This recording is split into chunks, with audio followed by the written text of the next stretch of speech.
all'aperto, qui comanda l'universo. Morte nera, guerra estrema, la fame è tanta, la gente trema. Ci hanno tolto il pensiero, la forza, l'onore, calpestandoci in massa, facendo della nostra vita un percorso senza uscita. Labirinto sconfinato, giri a vuoto e sei filippato. Non conti un bel niente per i nostri governi che ci resettano la mente. Soldati, automi, zombie alienati, ci iniettano sotto pelle un chip per tenerci controllati. Programmi chipitati, cellulari ionizzati, internet megabyte. Aduna onde che pocheso, asamani oko buditido. Aduna onde che pocheso, dola moto koweyambo.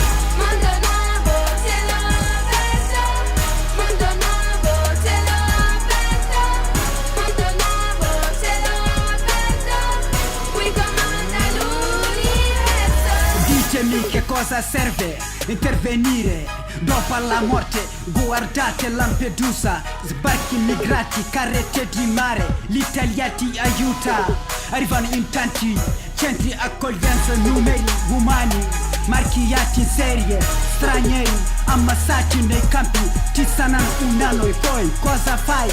Lavoro è permesso ai più fortunati e gli altri scappano verso altri stati. Non si sente fiero, non guadagni loro, lavori in nero. Qui il cielo è aperto ma non è sempre sereno. Aduna onde che pocheso, asamani oko buditido. Aduna onde che pocheso, dola moto koweyambo.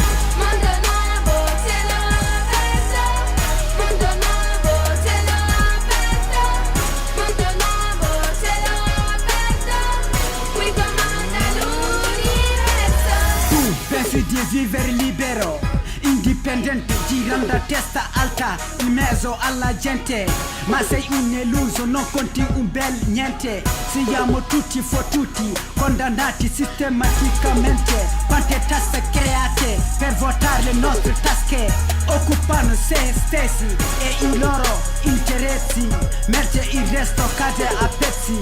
Solidarietà trasformata in criminalità. Prendi 3, paghi 1, non riesci a saltare, chiedi aiuto, ti fa un mutuo. La dignità esiste per tutti, ora stoppo il mio bagheggio. Aduna onde che